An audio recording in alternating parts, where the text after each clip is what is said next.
Welcome back. I hope you were well.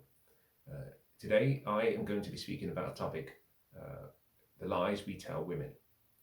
The lies that we tell women. Before we go further, I'd like to encourage you to do something for me. I have provided in the description a link. I'd like you to click that link and I want you to watch a short video clip. Let me explain what that link contains, just so you don't think I'm directing you to something that perhaps is not necessarily to your taste and liking. The video itself or the link will form the basis of what I am hoping to share. But it's quite easy to share my ideas and for my ideas to seem absurd, especially coming from a man. And even more importantly, when talking about female issues or women issues. The video shows an interaction between three women and a man. I want you to pay attention to the advice that is being put forward on the table by the women. It will form the basis of what I share and the recommendations I provide as I go forward. The reason I haven't actually attached the video to my teaching session today is so I do not get a copyright infringement strike. So please pause this session, watch the video clip, it's very short, and then come back and you have a better perspective or understanding of what I intend to share. Now, should you decide that it's not to your taste or liking, you will find the advice and what I share to still be applicable nonetheless. Now, why did I title today's session, The Lies We Tell Women? Well, in many ways. I started, let me go back a few decades. I have been teaching now for a few decades, and I started way back when I realized that there was so much I did not know about life, and I started to learn from other people, and I thought about the importance of paying it forward. I started teaching about different things, and over the past, say, year or two, a section of what I share has concentrated on empowering men, but also empowering women. You bring both together. I call it intersexual dynamics. Psychologists and psychiatrists have said that about 80% of our happiness will come from our relationships. And over the decades that I've been teaching, what I've come to realize, especially in the current generation and in the current season we find ourselves, is that the one thing we're doing very poorly is relationships. I talked about goal setting, time management, success, how to get wealthy, how to invest, how to save. Most people are doing that really well. We're successful in other areas of our lives. We're failing very poorly with regards to relationships. So I started making a teaching session every week over the past 2 years, emphasizing on the importance of how to get the important decisions with regards to relationship correct. I'm agnostic, generally speaking. If the principle is correct, then generally speaking, it can apply to both men and women. In any case, I started sharing more with regards to men because I realized the men were having a really hard time. And it was important that some of these young men had a sense of direction, encouragement, even holding their feet to the fire. But then after a short while, I realized that I was doing a disservice to the men by focusing on just the men. You see, when one sex wins, both sexes lose. So if I focused on men alone and I make men win, the men who win need a counterpart to contend with. And if they're not available, he loses. When a woman wins at the expense of a man, both sexes lose. Hence, I was drawn to the realization that whilst women were being encouraged and put forward in society, we live in a gynocentric society, women were being lied to and are still being lied to. The video that I have attached in the description shows you a classical example of how you can have women across generations unable to tell the truth. One of the things I have as a guiding bedrock philosophy is as follows. To develop a way of thinking that works most of the time and across time, rather than a formula that works some of the time. If a principle works, then you can apply the principle without regard to time, because effectively it has embedded within an element of the truth. We have told women so many lies in the West, and I think it's at the core of some of the challenges young women are facing. Both their mothers and other women who are older are refusing to tell them the truth. And even sadly, men who should be old enough to be their fathers are also refusing to tell them the truth. Let me start today's session, therefore, by expanding on something that I think is key. If you've seen the video, as a woman, the video was centered around what age should women have children. I cannot believe that I'm even having to have this conversation, because it shows you how far in the West we have fallen. For some reason, we're going against nature and biology, and we're rationalizing our ignorance. Arrogance and ignorance have always been a deadly cocktail. You see, human beings are known more for their ability to rationalize rather than to reason. Now, in the video that I attached, the youngest woman amongst the entire group of 4 people was the one who, let's put aside the core part of her arguments or the other extensions to her argument, and let's just focus on the key part of the discussion. The younger woman was saying, you should have your children early for various reasons, but I'm only going to focus on biology because every other thing is an opinion, it's a perspective.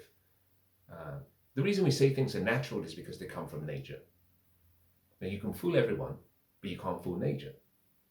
And I have a way of thinking, which is to say, when I make recommendations, I tend to ask myself a simple question. Would I recommend my advice to my son or my daughter? Would I recommend my advice to the general population?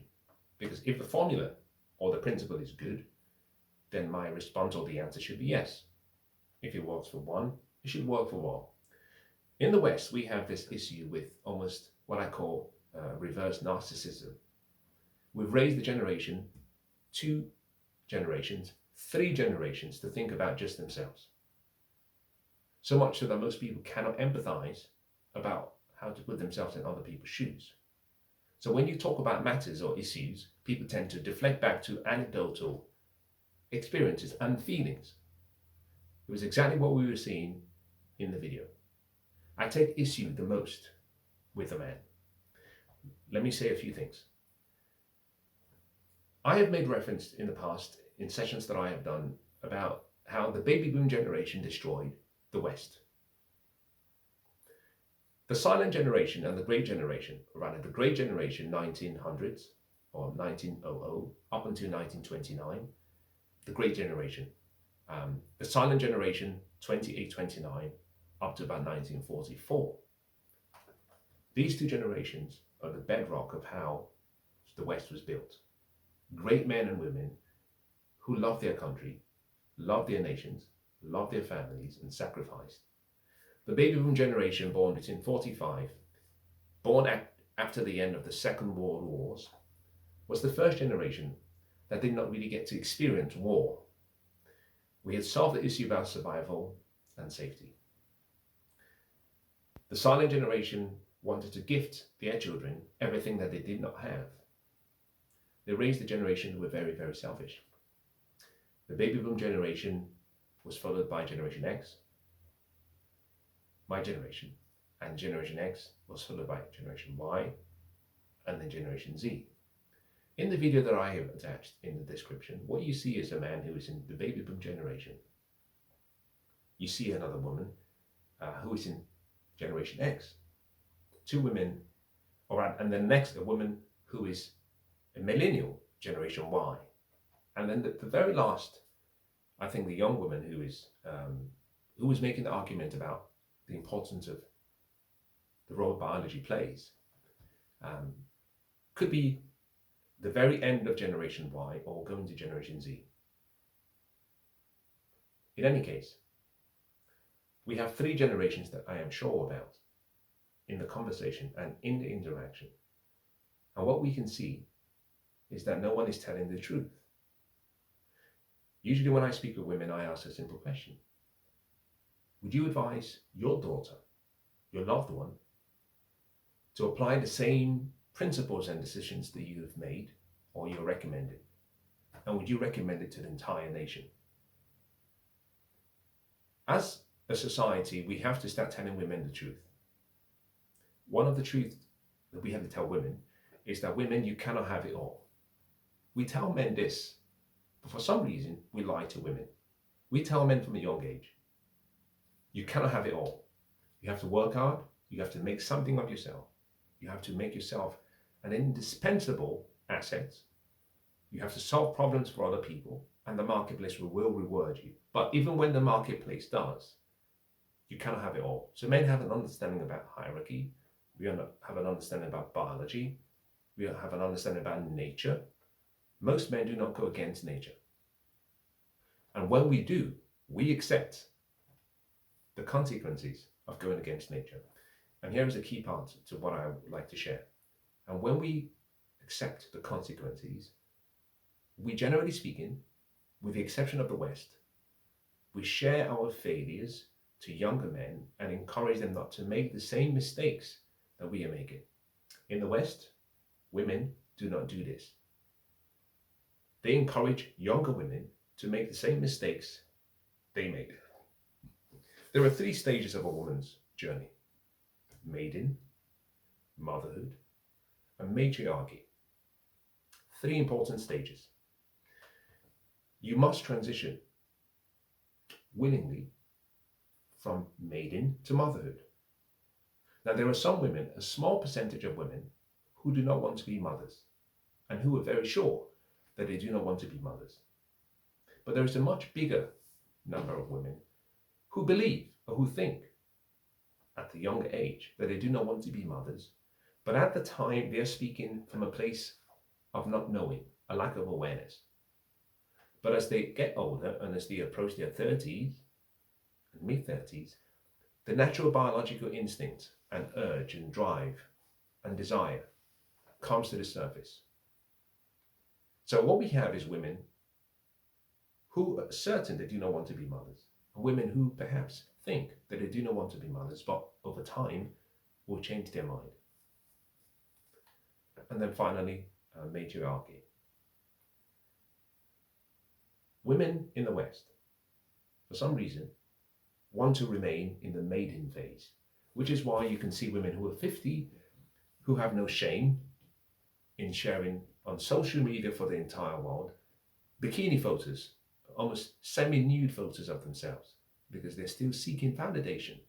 Some of these women are competing with their daughters for likes and validation on social media from strangers and other men.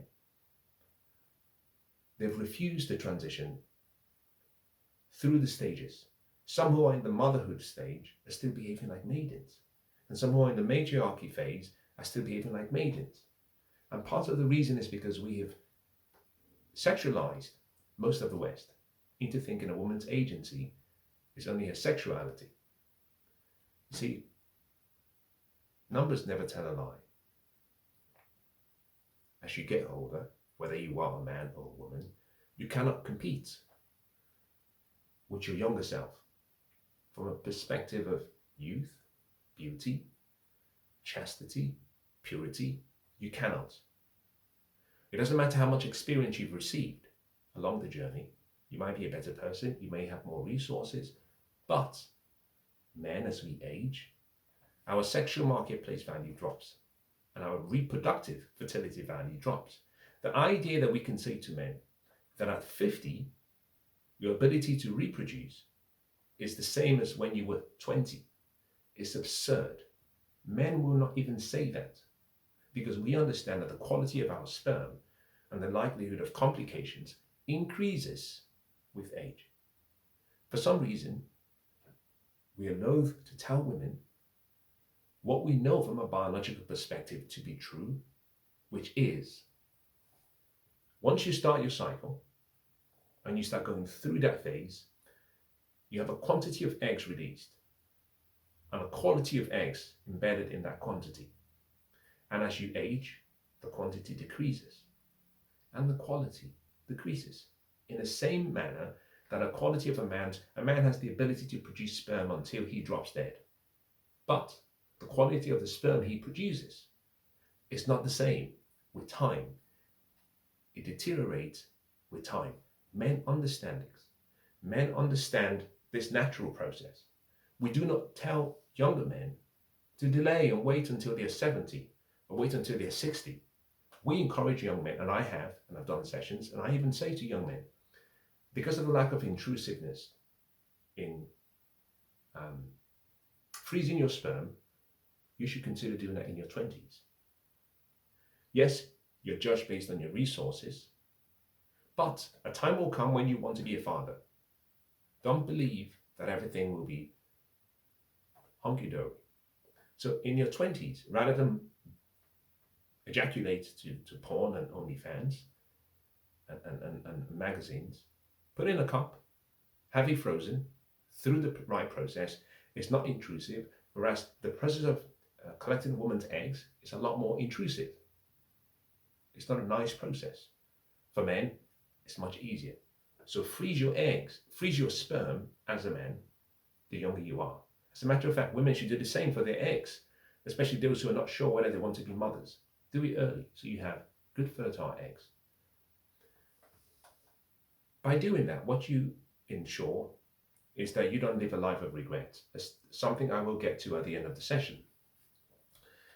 I am always reminded by something called the Venn diagram. Some weeks ago, I had the opportunity to be around a few people, and we had several conversations, great conversations. And generally speaking, I enjoy conversations. I come from the perspective of someone who was taught properly about debate. You know, see, back in the day, if you were in a debate class or school or team, the debate coach or the coach brought a topic, and he said, "This is the topic, prepare." But you were never told, we were never told whether we would be debating for or against. And therefore we had to prepare. And one of the instructive lessons was that you had to be able to debate the other person's perspective in a manner even better than they could, in order to qualify for the opportunity to debate them. By preparing on a neutral basis, you could see both perspectives. Now, before the debate started, you were allocated one side, Team A or Team B. It meant that you had to prepare, and therefore you couldn't have priors. No doubt you may have had, I wouldn't use the word prejudices, but maybe you may have had a perspective. You may have leaned towards one side, but you were encouraged to know how to argue both sides. In the same manner, a Venn diagram, and I was taught this very young. Think about your life like a Venn diagram, two circles. In one circle, and this is a conversation I put forward to the group because we were talking about several topics. And I remember saying to some of the people towards the end of the interaction, I said, life is not supposed to be complicated. We choose to make it complicated. And I pulled out a piece of paper and I drew two circles. I said, watch. I said, you have two circles independently. And then I brought the two circles together and they intersected. Then I went back to the first circle and I wrote inside the first circle, things that you can control. And in the second circle, independent circle, I wrote things that matter. And then I brought the two circles together and I shaded at the point where they intersect. And I said, there are things that matter in life and there are things that you can control. One of the best things you can do for yourself is to focus on where they intersect. You want to focus on things that matter and the things that you can control. There are other things, important as they are, but you have no control over. And there are other things that are not important and not urgent. When it comes to reproduction, there is a timeline for when such matters and decisions should be made. The idea that we are teaching women that they can wait until their 40s to start that process is really sad. It's a lie. Are there exceptions to the rule? Of course. The exception does not disprove the rule. Even the broken clock is right twice every day. As a matter of fact, every day you have 24 hours. If a broken clock is right twice every day, it means the clock is right once every 12 hours. That's 8.3% of the time a broken clock is right. It simply means, whilst up until 8% of the time there's a probability of being right, the majority of the cases it will not work. It doesn't keep the time properly. In the same manner, we should be teaching young women, whilst you can wait until your 40s to start a family, it's not an optimum strategy for several reasons. I won't go into the whole concept about intersexual dynamics, but nature says it's too late. The risk to you as the mother is much higher. The risk to the baby is much higher. Your obstetrician and your gynecologist will tell you once you get to 35, you are in high risk pregnancy territory. It doesn't mean you cannot try or attempt. However, one of the reasons for my channel is not to teach the older people. Remember, I explained that there are 3 groups I'm speaking with: 18 and younger, 18 to 35, 35 and over. 35 and over are like postgraduate students. The middle group, 18 to 35, are like undergraduate students, and the group before 18 are like preschoolers. If I had to choose, I would want to get to the younger ones. But recognizing that I'm not your father, I'm not your big brother, and if you're younger than 18, you should be going to the man in your sphere for direction rather than someone who you do not know. So I tend to focus on the middle group with the hope that I can get hold of those who are still in the early stage of what I call the undergraduate group. There are things we can control. There are things that matter. Success comes from choosing to stay focused on where the 2 diagrams or 2 circles intersect. You can't have it all. Women, you cannot have it all. And therefore, as part of the realization that most of our happiness will come from relationships, I find it very strange that women in the West are encouraging younger women to delay family creation until they've achieved every other thing. Choices come with constraints. They come with consequences. They come with costs. And there's only a trade-off you can make. You cannot have it all. You're making a trade-off. And the question is, how do you calculate the net present value of your decisions after you discount it? In other words, you're 20 and you're thinking, I don't want to think about a family because I'm too young. Personally, I agree. 20, way too early. However, you can start considering when you want to start that process at 20 rather than at 30, because the options are removed from the table. Of both sexes, men are lone rangers. Women need the group, which is partly why you can see both in the animal kingdom and across mammals, the men are lone rangers. The women stick together with the pack. The idea that we're teaching women to start behaving like men, to pursue success and resources, I find it laughable. Go back to the video that I provided the link on. I take issue particularly with the old man. I'm not surprised. You see, the baby boom generation, many of them were raised to be very feminine men, very weak, having no manhood, so to speak, and therefore unable to be the ones who set boundaries and structure and make sacrifices and fall on the sword for truth. A lot of these men were raised without fathers. and they were raised to see women because their mothers were available. Many a times their fathers died in the wars, so they never saw their fathers.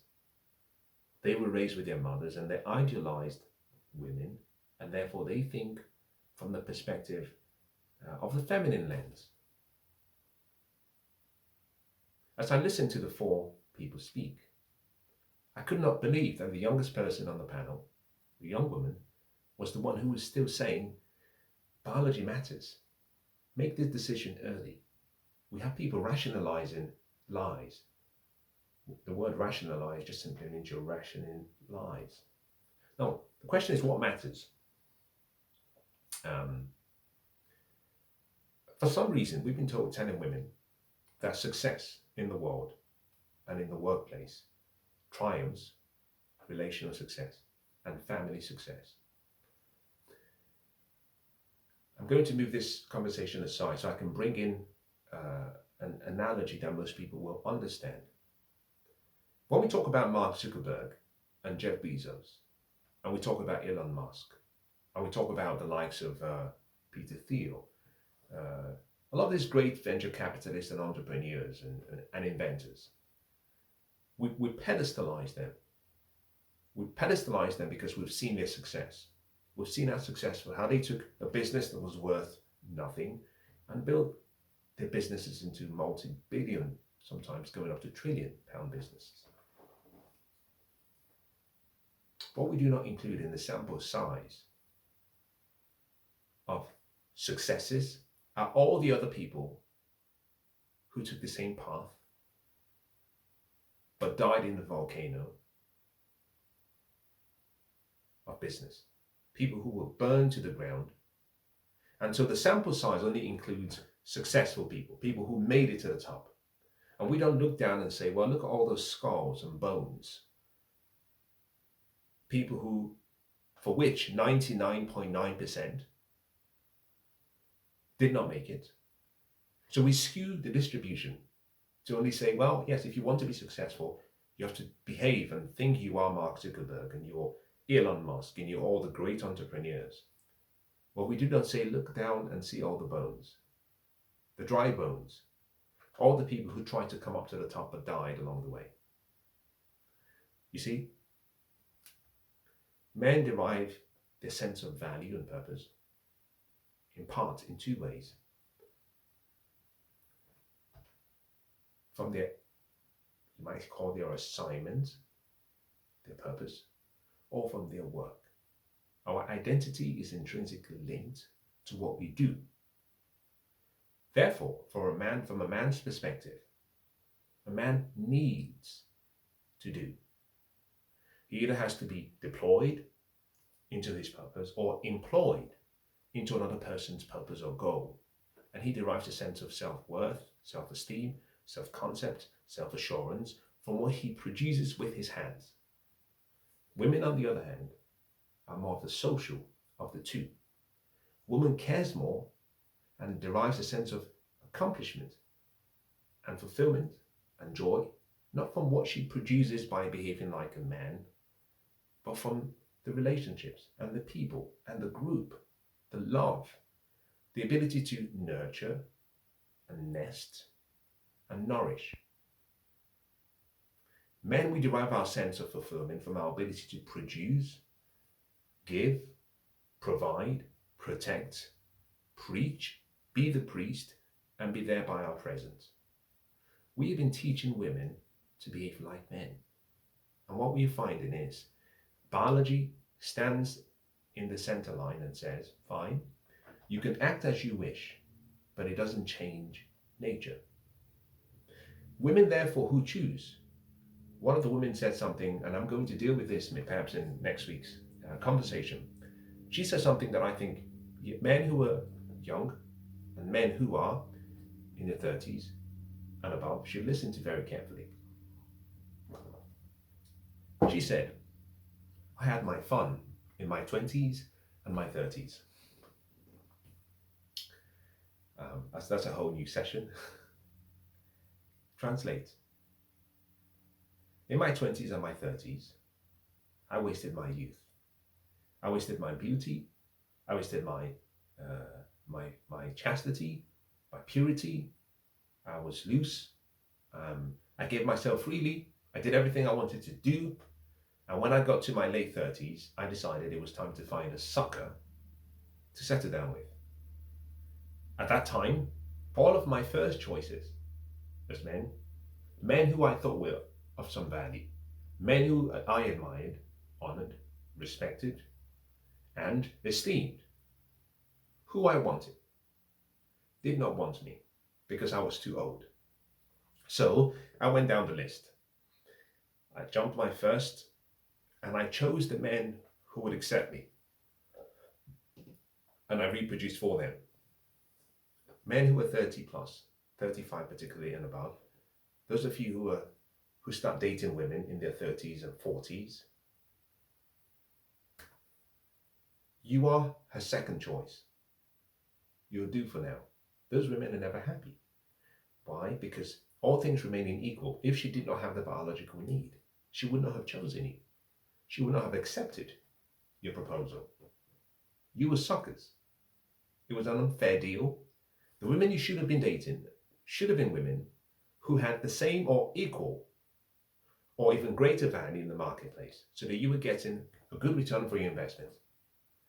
At 35 and over, a woman's value declines, and if she's dating a man who's 35, on a balance of power basis, she offers much less than he does. We reverse the equation. A woman who's 25 and a man 25, on a balance of power basis, the woman has much more leverage and more value than a man who's 25. As we age as men, we have more of what women want. As women age, they have less of what we want, generally speaking. So, a woman who says, I had my fun in my 20s and 30s is simply saying, I did everything. I gave my value to men who did not pay the highest honor as you have. And I gave to them freely and I had a great time. And now you're paying the highest price. In other words, women are like cars. Let me use the car analogy.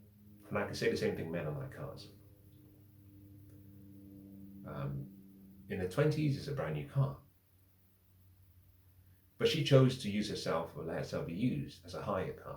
So people pick up the car, they drive, and obviously because they don't have ownership, they're only leasing it for a short period. They ride it to the ground. They take bends and turns and they blow up the exhaust and bring you back. And eventually, towards the end of the life, the leasing company says, well, we'll just sell the car, The car might still look good. We can patch up all the external look of the vehicle, and we'll just sell it to the marketplace as a second-hand car. But the buyer comes forward, and let's just assume in this particular instance it's a Mercedes. And it's a Mercedes, say, S-Class. Brand new retail price is £100,000. Second-hand car with a mileage of about 150,000, perhaps give or take maybe £25,000. The man comes forward and he is told, the car is not brand new. It's had a number of accidents. It's been run to the ground, but you have to pay full price.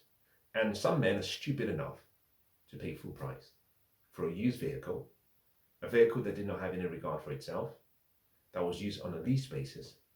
And for a woman to come and say that on national television, I feel sorry for her husband, because if her husband met her in her late 30s, then I don't have to meet him. I have already met him by virtue of what she said about herself. Remember, we play backwards. Your lifestyle will tell me your character.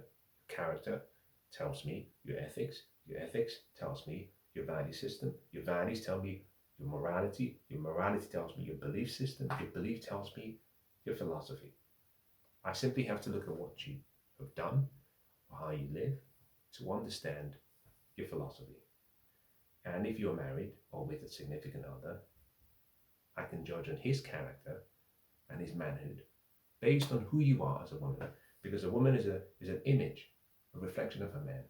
Just in the same way a man is an image or a reflection of his significant other. Women who wait until it's too late end up playing the game of musical chairs. There are few chairs initially in your 20s and you feel great. But the chairs continue to reduce, and here the chairs are representing men, And towards the end, you're literally trying to sit at every instant and just to make sure you get something. It doesn't matter the chair, you just want to sit. And that is what most men are, and most men who choose older women. These women are called leftover women in several terms. Xinnu, in parts of the oriental part of the world. In Africa, they're called by other names. In Asia, India, they're called by other names. In parts of South America, they're called by other names. They're called women who have squandered their youth and beauty, and other men do not want them. You see, I'm going to end with something that I think has always stuck to me. In the movie Inception, there's a sentence, a statement that I thought profound. The older man said to Leonardo DiCaprio,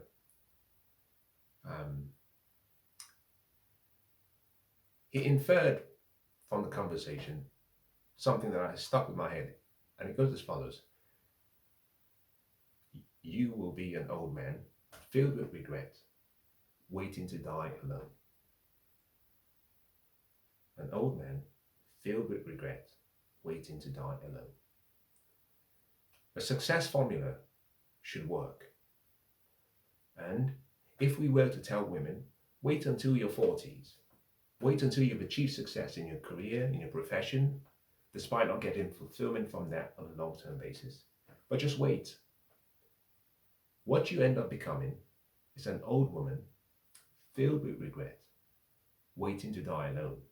Because on a balance of probabilities, as you wait and the longer you wait, the higher the probability that you will end up either alone, or you will end up not fulfilling your desire to be a mother, or you will end up with a man of a lower value who you do not admire, honor, respect, or look up to. I have no ill in my heart, ladies, when I say this. Sometimes some of the best advice that can be given to you can come from the least expected sources. I see myself as a teacher and as a mentor. I do not see myself as a friend. I am not looking for your likes. I am not looking for your followership. A friend is someone who loves you and accepts you just the way you are. I wouldn't. A mentor or teacher is someone who likes you too much to leave you the way you are. My role is to draw your attention to uncomfortable ideas, theories, and truths, hopefully, and to jar you. My delivery may be wrong, my intonations, and you may hate the way I deliver what I share. That is not my intention. I want you to take the message. Sometimes you have to close your eyes and listen to the resident speak, but take the message, because I have found that sometimes it's someone who doesn't share your ethnic image or your gender image who perhaps may be giving you the best advice. Think carefully if you are a woman. Seek for competing ideas. Don't just rely on the fact that women have told you that it's okay. Find people who disagree with your perspective, because that's the way you can test the perspective. I think it's a moral duty for us to eradicate our ignorance as people. There is so much ignorance in the West, and we are teaching young women how to make very poor decisions.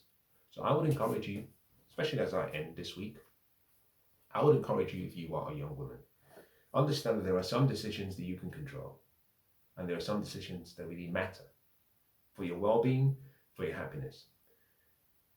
We have been teaching young women how to think based on the immediate outcome rather than the long-term outcome. Delayed gratification is one of the keys to success and fulfillment on a long-term basis. In the short term, it doesn't feel right. In the long term, you look back and you don't have regrets. So I would encourage young women, Whether you want to become a mother or not, you have to accept the stages of life for a woman: maiden, motherhood, and matriarchy. Whether you're going to become a mother or not, you must leave the maiden phase at the right time.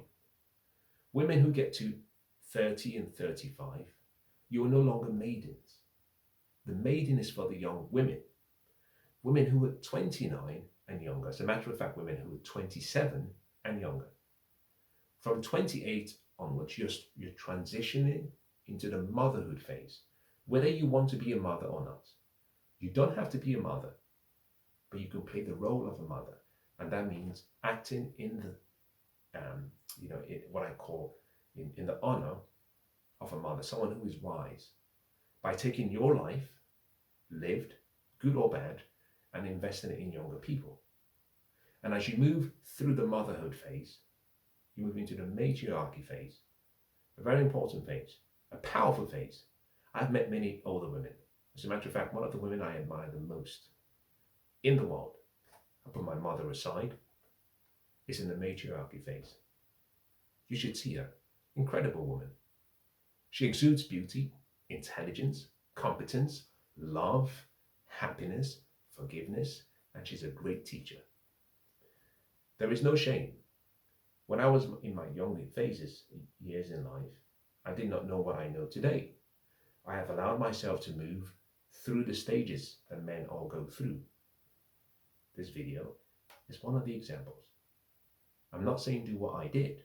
I'm saying be aware of the options, but be aware of the constraints that the choices you make will bring, the costs that you will pay, and the consequences of your choices. There are no solutions. There are only trade-offs. I hope that's been useful.